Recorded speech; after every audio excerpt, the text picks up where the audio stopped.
Bonjour, bonjour, je rajoute cette vidéo dans ma boîte à trucs pour les personnes qui veulent transformer des vieux livres pour en faire un journal, donc pour se lancer dans l'univers des livres altérés. Je vais vous montrer comment je procède, j'ai deux buts.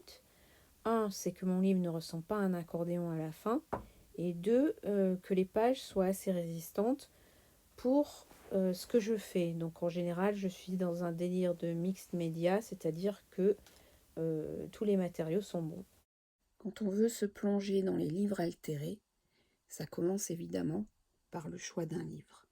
Quand vous partez à la recherche de ce livre, cherchez un livre qui a été fabriqué à l'ancienne, c'est-à-dire dont les différents groupes de pages sont cousus. C'est sûr, on peut opter pour un livre dont les pages ont été collées sur la tranche, mais il va falloir être beaucoup plus vigilant, car au contact de matériaux mouillés, les feuilles risquent de se décoller. Quand on cherche son livre, au départ, on peut être tenté par un livre qui nous importe beaucoup, parce que quand on fait un livre altéré, en fin de compte, on cherche un livre avec lequel on a une relation assez particulière, c'est-à-dire qu'on arrive facilement à ouvrir la porte ou la fenêtre ou la cheminée, enfin l'endroit par où l'intérieur peut passer.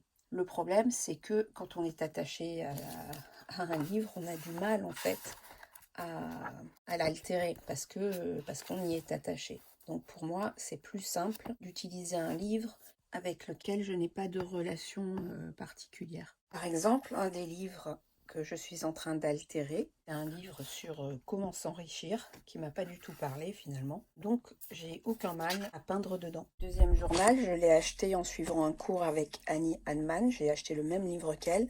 Vu que c'est un vieux livre, j'adore la qualité des pages. C'est vraiment super de travailler avec, c'est de la bonne qualité. Il y a aussi beaucoup de livres qui ont des couvertures intéressantes, comme ceux-là, le doré ici. Ce sont des vieux livres à moi, ça, ou ce genre de choses. Ce sont des aspects intéressants. Aussi les anciens atlas, les anciennes encyclopédies, dont le contenu finalement n'est plus d'actualité. Non seulement ce sont de très beaux livres, mais en plus il est beaucoup plus facile de les altérer qu'un livre auquel on est attaché. La prof du cours dont je vous parlais tout à l'heure, quand j'avais exprimé ma difficulté de marquer un livre en fait, m'avait conseillé de considérer le travail que je faisais dans le livre comme si tu te transformais en co-auteur, c'est-à-dire que tu te mets à écrire avec l'auteur. Ce qu'il faut retenir, c'est que pour choisir son livre, on cherche un livre cousu à l'ancienne, qui nous soit agréable par son format, par son toucher. Voilà, je pense que j'ai fait le tour de comment choisir son livre et avant de passer à la deuxième partie où je vais vous montrer comment préparer nos pages. Si vous êtes nouveau, abonnez-vous. Il y a aussi la cloche pour être averti quand je publie une nouvelle vidéo. Vous pouvez aussi me laisser un petit like ou un petit commentaire, ça me fait toujours plaisir et ça m'encourage aussi.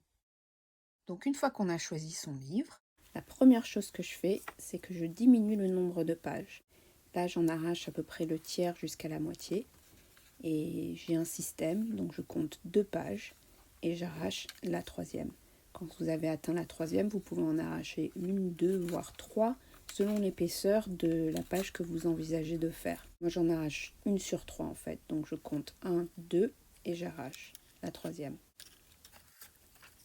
1, 2 et j'arrache la troisième. Et ça, je le fais jusqu'au bout. 1, 2 et j'arrache la troisième.